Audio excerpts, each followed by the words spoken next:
Because even though Dignitas have lost with Master Yi, Scarra said that's still one of his favorite champions, and it's definitely one of the spectators' favorite champions. Everybody loves looking for those Yi sets. Yeah, so the Yi sets, I see what you did there. Vulcun have managed to take out 2 ninjas so far, Zed, Ken, and these are very, very quick bans. On the other side, Elise, Evelyn, and Lysandra, but crucially, Diana and Ryze are still both available. So they talked about focusing on Scarra here, and Scarra hasn't actually played Lysandra yet in the LCS, but we've been seeing her banned a lot because she can set up teamfights so incredibly well and offers a lot of CC to any team. Incredibly popular over in Europe is Lysandra as well, being used extensively. Vulcun immediately locking in that Nunu. The Ryze has been handed over to Scarra. We've been talking about it in the preamble. We'll see if he can go, what's it, 3 for 3 and match the record. Yeah, that would even it up between the two, so they both have 3 wins with Ryze here. But really what I want to talk about is this Nunu pickup, because now that we're on the 3.9 patch, you know, they've reduced the true damage on that consume a little bit. He can still do the combo of flashing over and consume smiting. You're not going to be able to get rid of that one. But they did tone it down a notch, and his free HP from leveling up was also toned down. So that's actually a pretty decent hit to bring him back in line with other junglers. So we'll see quite how well he'll be used in Xmithie's hands in that jungle for Vulcun. We do see the Lee Sin was locked in once again for Dignitas. So we're seeing a significant amount of Lee over the side of the pond. He's outside of Arenea's hands, not all that popular in Europe. But Vulcun, they've locked in their AD carry and support, so they're leaving their solo laners for lost. Yeah, Lee Sin has really made a resurgence over here because he's a very fun champion for a lot of these junglers to play, and he has some of the capabilities of making those spectacular plays, which most of these guys love trying to pull off here. Crumbzz especially has always loved the Lee Sin and the Xin Zhao because of their early game prominence and their early game playmaking ability. A side effect of taking that Lee Sin in the jungle early is that he usually will pick up that sight zone to accommodate for his blindness, and that allows a lot of free vision for your team as he's trying to jump around and make those moves in the jungle. We'll see how quickly Crumbzz can get his hands on that sight stone. Now, KiWiKiD is hovering over Siva. It was actually used earlier today in the EU LCS. It didn't work out all that well, however, but it has been swapped over. So Fiddlestick's locked in. Fiddlestick's Kate, another support fiddle. You know, Jat mentioned in the previous game, it's something, it's not like super niche, but it is one of those fringe support champions. Yeah, we've seen a lot of people favor the heavy crowd control supports here over the sustain ones. Sona being the exception. That's pretty much the main sustain support that we see, because she also brings crowd control with the crescendo there. So Fiddlestick's extremely popular, and he can get off to a very early start. Like we saw Edward, don't even put any points into Drain, because your strongest attributes that you're bringing to a team fight are the silence and the fear. So just max those up as quickly as possible. Dignitas leaving most likely their top laner, could be mid laner if KiWiKiD wanted to take that rise. You know, we've seen KiWiKiD and Scarra chopping and changing the champions and even positions throughout the split, so it's something that you've always got to keep in mind.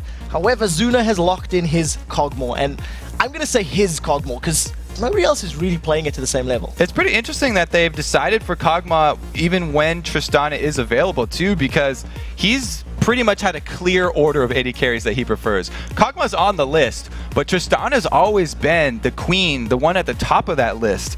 And it's because she does have the extra escape with her rocket jump. So maybe this is some training for Zuna that they've decided after his poor positioning last week, they want to force him on Kog'Maw so that he has no rocket jump and he doesn't get over aggressive. If you're on Kog'Maw and you have poor positioning, you're at the front of the fight, you'll instantly pay for it there. So we're definitely going to have to keep eyes on that Zuna play. He's going to have to work around the Nunu ultimate and the crescendo from Sona there. So he's got some good backup, but we're definitely going to have to keep our eyes on his positioning in team fights. While Dignitas are locking in their last champion, the composition has been rounded out for Vulcun. They've got Ezreal, Kog'Maw, Zac, Nunu. So Nunu, Zac could go lane, could go jungle. We're most likely going to see Zac in one of the solo lanes. And maybe even a mid lane Ezreal is a possibility.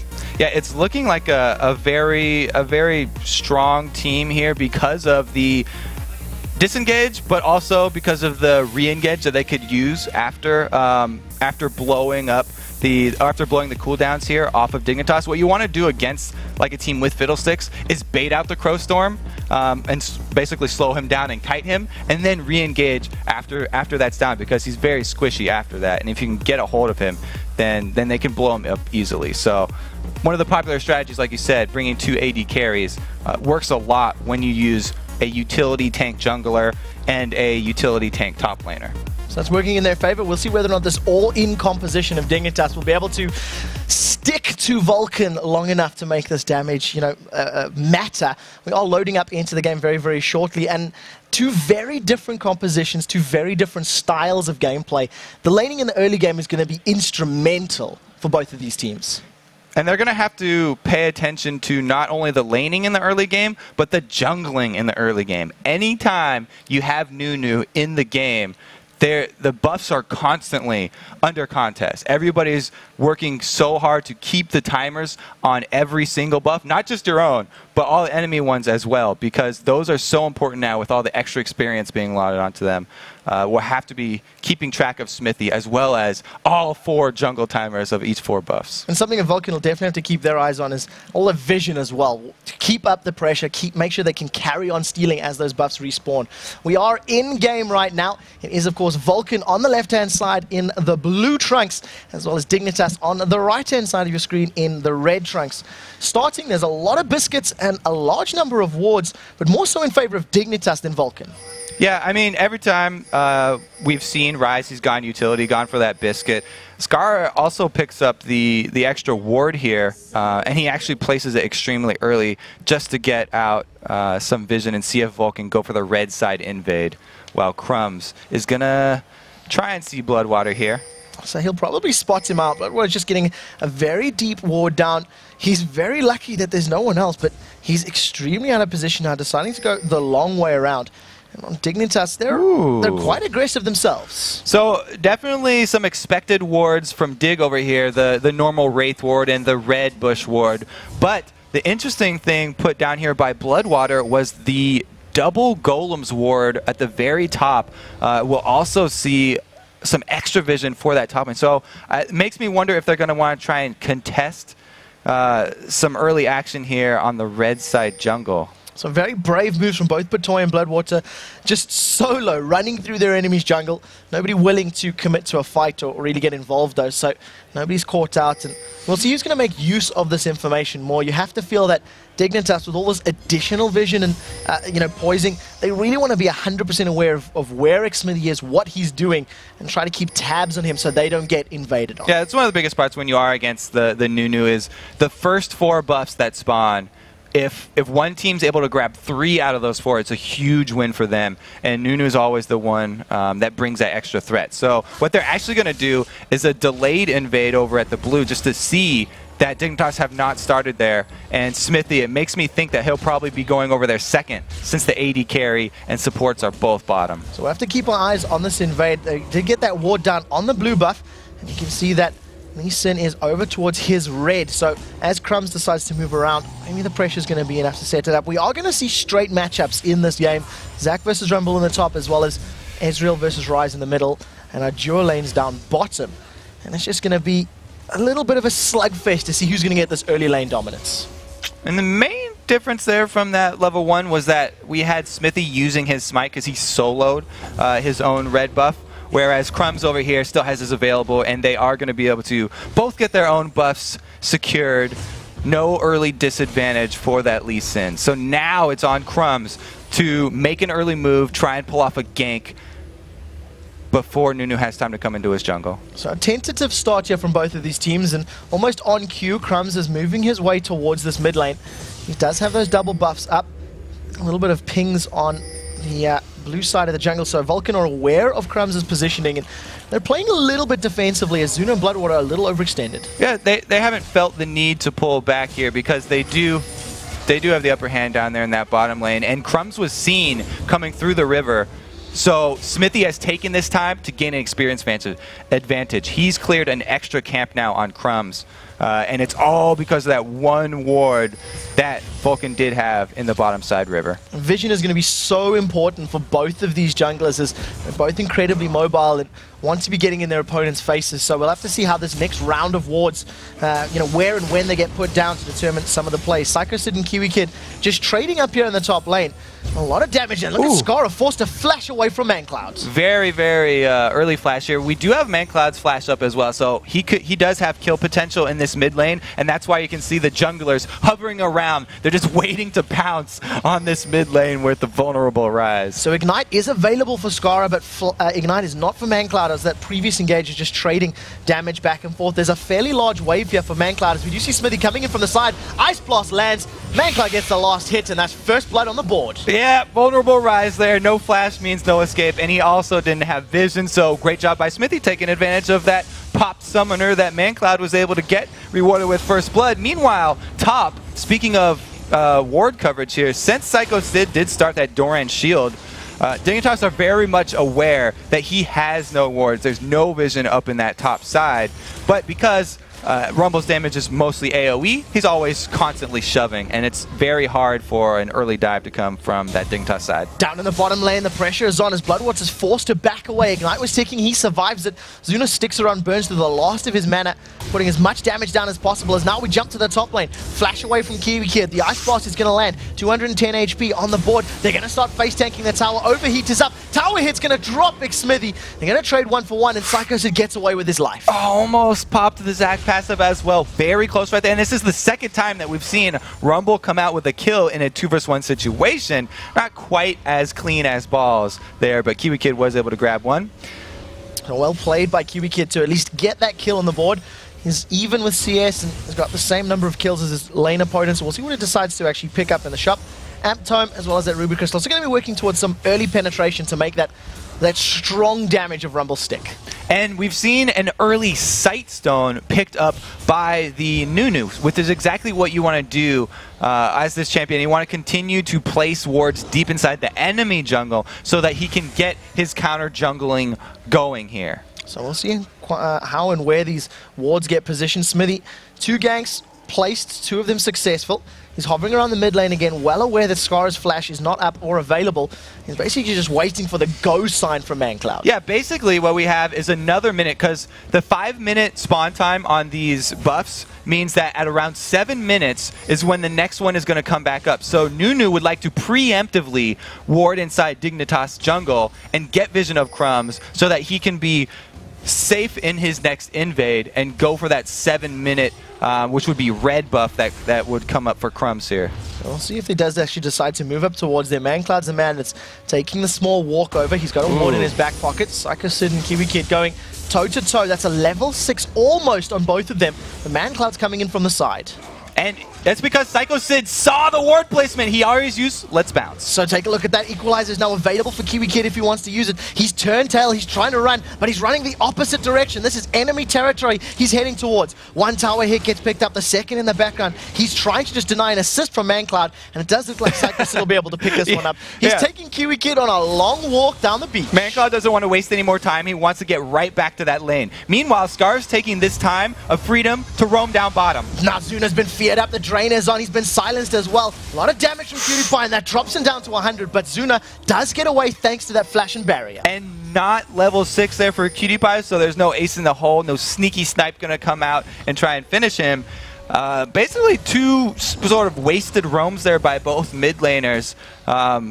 And no kills coming down. Got to give some props to KiWiKiD for at least realizing, look, I'm going to die, and at least denying some of that golden experience to his opponents and taking Sycho Sid on that walk. So Zac is now 2-0 in lane, 47 CS to 35, and looking pretty good. Yeah, it's actually a fairly substantial amount of gold. It's an extra 50% on any kill if you do add an assist to any member, sir. So it's definitely worth it to take that route, and KiWiKiD made the best of a bad situation. Now, though, he's going to have to deal with a Negatron cloak Zac. So not only is Zac going to be healing up so much from his passive in those bloblets, but he's got the magic resistance to basically ward off most of that damage.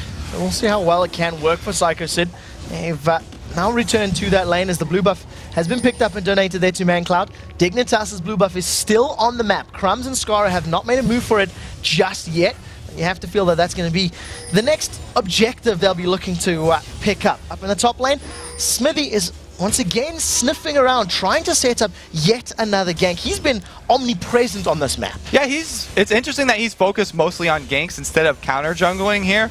But he's not really worried about getting that very early jungle presence because they're running a double AD comp. So his Blood Boil is basically what they're looking for him in the late game. They just want his extra scaling for these ADs, and they're happy to just sort of beef up their lanes with constant ganks rather than trying to keep down Crumbzz with the invade. So we'll see how well it works out in terms of the mid lane. Talking about those ADs, mandatorycloud 75 CS to scarra 61. He actually soloed his blue buff while Crumbzz was defending off that lane and picking up a little bit of lane tax.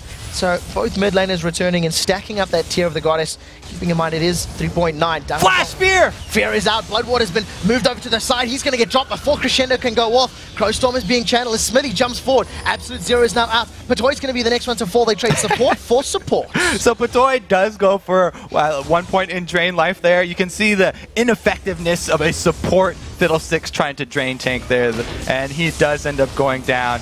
But the flash was also burned. Sycho Sid now engaging on KiWiKiD. So Let's Bounce is available, as is his Ignite. While he's overheating, KiWiKid's just going to back away safely, and Sycho Sid decides not to go all in on that one. On the other hand, KiWiKid's put a lot of damage down to Sycho. He is in the danger zone right now, so he's getting the extra 50% damage on that Flame Spitter. You can see the effectiveness right there, even through a Negatron Cloak. So thanks to that, almost just the damage is shredding his HP bar. Overheating once again, picking up as many last hits as possible. Jump back to the mid lane, and mancloud is basically just farming this up. We've seen him use a number of True Shot barrages just to keep the pressure pushed and keep Scarra's Rise on the defensive. One of the very old weaknesses that people always used to list on Rise was his basically his difficulty farming under turret. That's mostly before 6 and before he has a blue buff, though. At this point, Scarra is free to just spam his spells for all the last hits, and it shouldn't be hard for him to keep up in CS. Sycho Sid's bouncing, jumping in there, slingshots onto KiWiKiD and gets him down to below 1,000 HP, but it's just a slugfest. They're just trading blows back and forth, and neither player is really committed to a full fight yet. It's very nice for Sycho Sid that he's going up against an AP solo laner, because building Spirit Visage is already a great item on Zac because he does so much healing that the increased healing from that it definitely pays off. Just being able to lane against a magic user means that he can build the Negatron Cloak early and get into that lane bullying situation. Almost double its effectiveness as he's coming up against a double AP. Dignitas, mancloud in the mid lane, takes a lot of damage from Scarra's Rise as 3 members of Dig are now jumping on Dragon up in the top lane. KiWiKiD does look like he's going to go down. Sycho Sid, he misses the stretching arms down the bottom lane. Dragon has been started. So they lose a kill, and they're also going to lose a dragon! Crescendo was locking up 3 members. BloodWater picks up the first kill in this bottom lane. mancloud's trying to focus out Scarra, but it turns his attention to Crumbzz. That's a double kill there for BloodWater. Dragon has not been finished yet, and Vulcun now have positioning. Vulcun win both the 1 vs 1 top and the 4 vs 4 down at Dragon. They're going to be rewarded with that extra global gold right now. Ooh, this is really a huge turning point for this Vulcun team, especially since they are running the double ADs that will be very potent in the late game. 4,000 gold difference between these two teams right now. 7 kills to 2.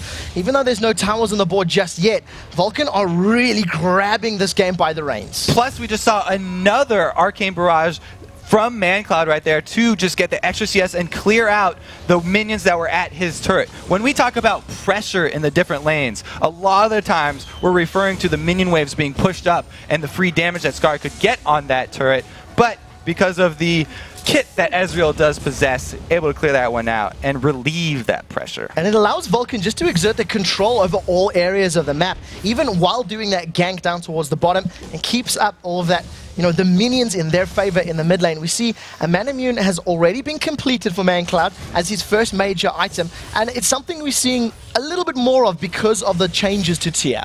Yeah, you want to get that upgraded even quicker now because it's going to charge on auto attack, and the regular tier does stack quite a bit slower now.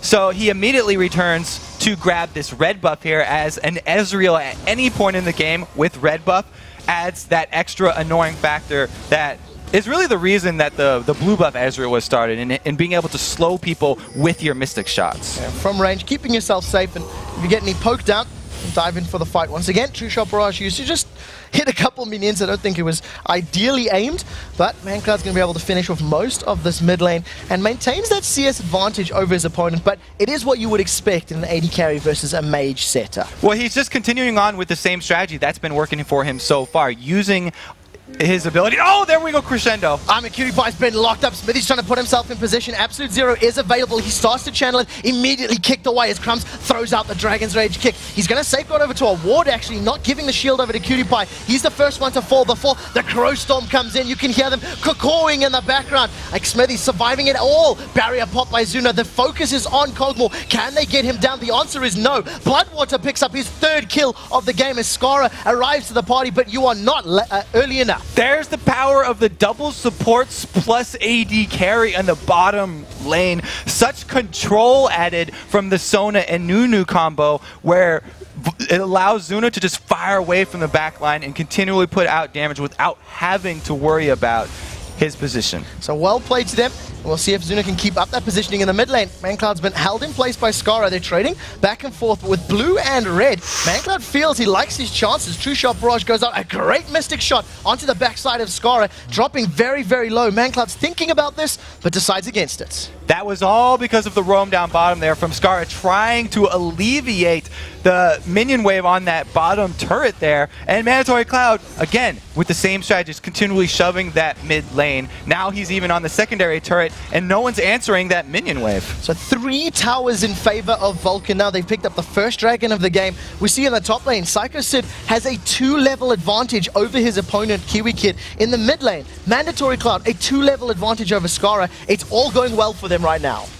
So this Nunu team, finally they do get a buff steal, but it's actually mandatorycloud on the Ezreal who's taking away the blue buff. No consume necessary. So just too strong right now. With those buffs, he had them already. The Shot Barrage! It lands from downtown. We've been talking how he's using it to clear out waves. There he used it to secure a kill. And we were talking about mandatorycloud's large list of champions that he can pull from.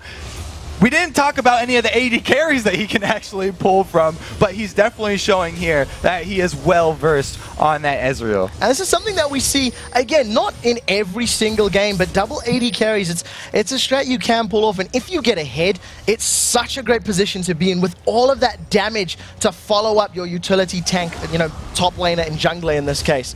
Zuna, very overextended right now, realizes that BloodWater is coming to help him out from the side, and they're just keeping the pressure on this inner turret. Yeah, I was going to say, the reason he's up there is because he knows he's got BloodWater with not only ward coverage of the full blue side jungle, but also an Oracles to clear out the wards of Dignitas. So if Dignitas want to make Zuna pay for pushing up this far, they have to go into Fog of War, and they will be unaware of any counter gank situation. Sycho Sid decides he wants to bounce up in KiWiKiD's grill, manages to dodge the first Electro Harpoon, eats the second one.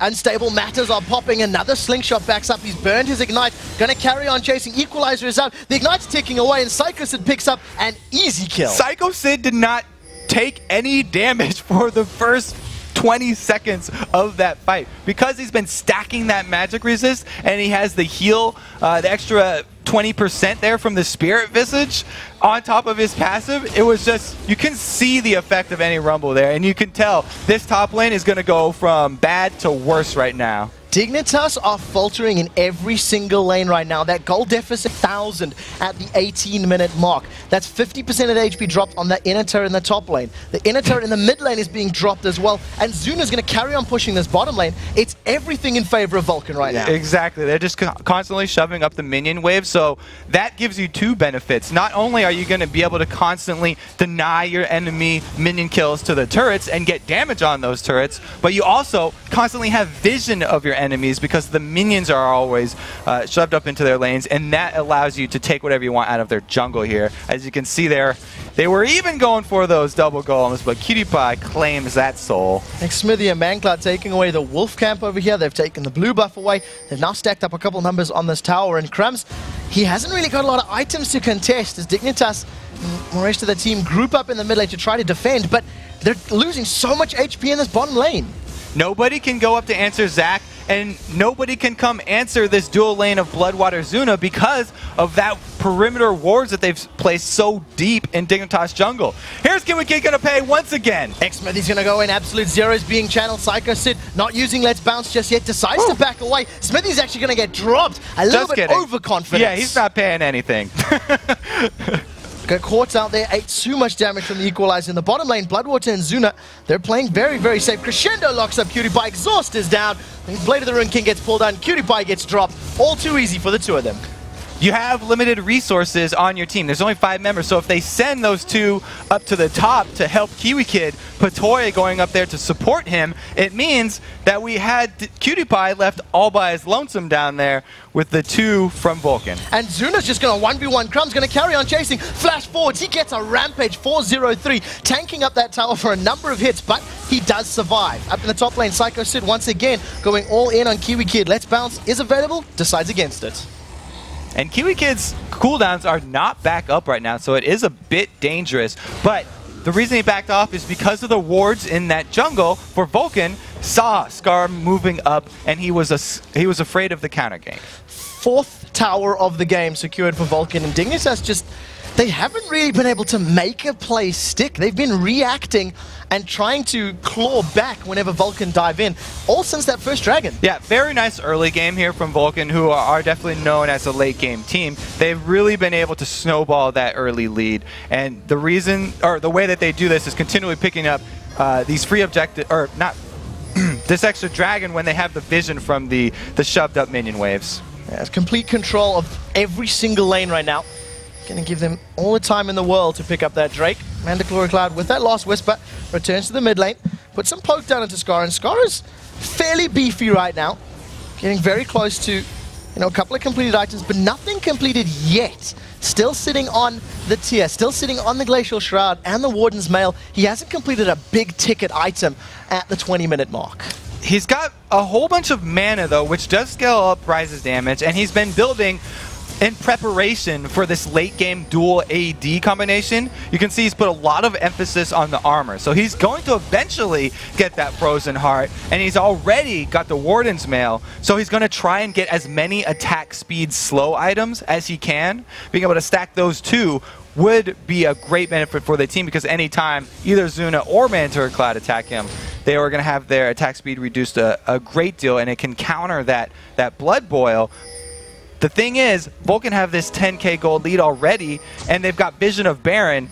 Don't know if they're even going to let Scarra get to that point. So we'll see if they manage to jump it in. We just see Sycho Sid launches himself in with that elastic slingshot. Crumbzz does have a couple of wards, no Sightstone yet. He's going to make do just picking up each individual item.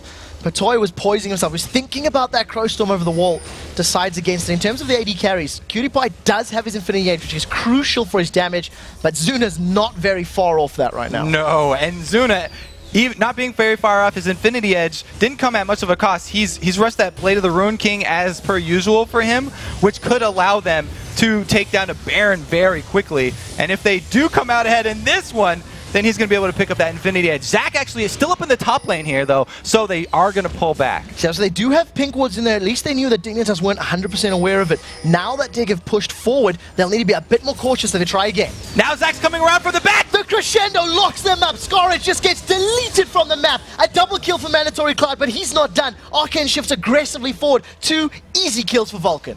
Vulcun definitely have free reign now. They can easily take this top turret, and KiWiKiD does get caught. It's not over yet. Another Mystic Shot lands. KiWiKiD's dropped. Barrier forces up. There goes the Arcane shift forward as mancloud gets feared. He goes back into the tower. Dragon's Rage kick knocks him in the background. BloodWater picks up his 4th kill of the game as Let's Bounce comes out from Sycho Sid. They get 1 kill back, but that's 4 members of Dignitas down. And they only took out 1 of the AD carries. Zuna's still here. They're going to be able to continue this march on the mid lane. So mid inner turret is down. Xmithie's bashing away on the top inner turret. They've got vision control of their opponent's jungle, and once mancloud respawns, he's just going to amplify all the damage they've got. That's a 13,000 gold lead right now. So those 2 secondary turrets that they just got off of that team fight mean that there's even more controlled on this Baron side of the map. So if Vulcun return over there and they clear out the Baron, then there's a long stretch of ground that Dignitas have have to cover to contest the next Baron. With Zuna having that Blade of the Ruin King that we talked about, plus his Kog'Maw W, they will be able to shred that Baron very quickly. And if you look at the mini-map, all of the vision is there to back that up. Make the map look like a Christmas tree is the policy. And Zuna gonna go toe-to-toe. Scarra thinks he wants this fight. He does have his Frozen Heart completed. He's gonna chase in. Void Ooze is up. Zuna's gonna carry on chasing. BloodWater's coming in to help out. The heal, a little bit of poke, and that was all too easy. Yeah, Zuna did a really good job of kiting into the bush, though. Even though he had backup coming, he baited Scarra in even further until he was able to use that combo and make sure he couldn't get away by laying down the Void Ooze comboed with the Blade of the Ruin King activation. So you can definitely tell Scarra's feeling the pressure right now. Feeling like he needed to go in, try that 1v1, try to pull something back. He's currently 0-3-0 and starting to fall off the pace as far as CS is concerned. But when every single lane is pressured, it's difficult to respond if you're Dignitas. You can see middle lane, bottom lane, it's being attacked by 2 AD carries. Yeah, the Warden spell didn't help Scarra. Now we have the offensive here for Dignitas. They're going right on Zuna. The crescendo locks them up. Patoy does manage to get the Crow Storm out though. Rumble picks up the first kill. That is onto Kog'Maw. Xmithie's trying to back away. Now in the mid lane, keep your eyes. Zac and Ezreal, they're on the towers. They've got that down. Patoy is dropped. His HP is low. He's draining away the best he can. That's a support and a jungler that secured that one up. KiWiKiD is going to carry on chasing. Ace in the hole goes up. Going to be able to secure the kill. Scarra trying to defend, but it's not enough. They trade 2 for 2 and an inhib. Dignitas didn't have any choice. That was their desperation right there. They had to hard engage. They were able to trade 2 kills, but because of that, Scarra by himself in the mid was not able to defend, and Vulcun did take the inhibitor off of that one. So one thing that does play into Dignitas' favor a little bit, the minions are now going to be even more on their doorstep. If they can control those waves and farm, they can try close this 15,000 gold deficit, but it's a difficult position to be in. It's compounded by the fact that Baron's still up. So if they huddle in their base and they try and take advantage of those waves constantly pushing to their base to farm up, then Vulcan's just going to go ahead and grab that Baron, and they'll come knock in next time with a purple buff. We'll see if they can get their hands on that purple buff. Vision once again going out from BloodWater, maintaining superiority in that pit, just trying to get as much control as possible. If you look at the top lane though, mancloud is a little bit out of position. He's being surrounded. KiWiKiD's coming in, going to trade damage back and forth. mancloud is so much stronger though. He's going to drop KiWiKiD before Scarra can even get there, and another kill for mancloud. This is a solo lane, Ezreal. Remember KiWiKiD here that you're trying to deal with, and with the blue buff on him, blue build, Ezreal definitely comes out ahead, and now Scarra has to run too. So Scarra's on the back foot. He's been dropped. Exhaust was out. So much damage down, almost getting mancloud out, but Xmithie was pulling away the rest of Dignitas, ensuring they didn't respond. And with those kills, I think mancloud's taking the lead for most kills in the LCS. He definitely does not want to give up that crown. He's making a great case for himself. After those 2 kills, not only does it give mancloud the title, but Vulcun are also going to be able to get a 4-man Baron while simultaneously split pushing the bottom lane. Locks up Crumbzz. He is just dropped. Slingshot is going to be available for Sid in a second as he gets back into that pit. Free pit, free kill, and the bottom lane now, Kog'Maw pushing the lane down. Again, you can't blame Crumbzz too much for that one. It's a desperation move that Dignitas are in right now. They're taking chances that they normally wouldn't take because they're so far behind. Basically, their hope was that they could somehow miraculously steal that Baron. Crumbzz didn't even plan on getting out of that one if he did, but that's the danger of trying to steal a Baron against a team that can hop walls. So one of the things that is playing into Vulcan's favor is the fact that BloodWater is not hesitating on those crescendos. He's using them to lock up single targets, securing the kill on the target, and then rolling onto the objective. And it's something that you have to give him props for. He's currently 4-1-11, maybe securing a few too many kills. That's the reason why Sona's his favorite support, and he's picked him so often in the LCS, though, is because of the kit there, with the crescendo being such a powerful game-changing ultimate. Even coming from a support, BloodWater makes plays all day long. So that we see once again, True Shot Barrage being thrown up to that top lane. Can at least maintain complete control of every single lane in the game. 7 towers to 0. Vulcun have not even lost a single one of their turrets. The inhib will be respawning shortly in this mid lane, and you can see Vulcun, they want to keep the pressure on. They want to make sure they've got super minions pushing against their opponents. With the Baron buff and their main tank being Zac, they can also easily go for a tower dive. So if KiWiKiD is down bottom right here, Zac can start up a fight and be able to tank that turret for a very long time. With 2 AD carries, they're just shredding that tower's HP down. That was a wave and a half worth of creeps, and with Kog'Maw and Ezreal, they've dropped it down. The next wave that appears, maybe the go sign, maybe the let's fight, especially with Patoy taking all that damage. The poke there from Ezreal really paid off, and he does get it! He got it with the true shot barrage. That is a 5 versus 4 now. Crescendo locks him back up. PewDiePie has been dropped. In the background, KiWiKiD is now down. Zuna gets the tower while mancloud carries on fighting. Slingshot is being charged up, decides against it. And then with the inhib down and the Nexus turrets free, Vulcun are going to secure the win. Congratulations to Vulcun, well-deserved win. Just talked about how Cloud9's execution is amazing. Vulcun's is definitely deserving of the second place spot in the LCS. And they're even able to pick up a kill on the fountain steps. Zuna, in conjunction with the rest of the team, just shredding Scarra down. 0-5-0, 28-6. That's a pretty one-sided shutout. Yeah, the top 2 teams in the LCS really just showing their prowess right now and showing that they deserve to be where they are. And great game. You have to give... To be fair, everybody on Vulcun, I think they did very well in all of their lanes. It was actually pretty even in the solo, you know, the mid and the duo lane, but up top, Sycho Sid just decimated KiWiKiD with his Zac. Yeah, once he got that early gank from Xmithie, it just completely...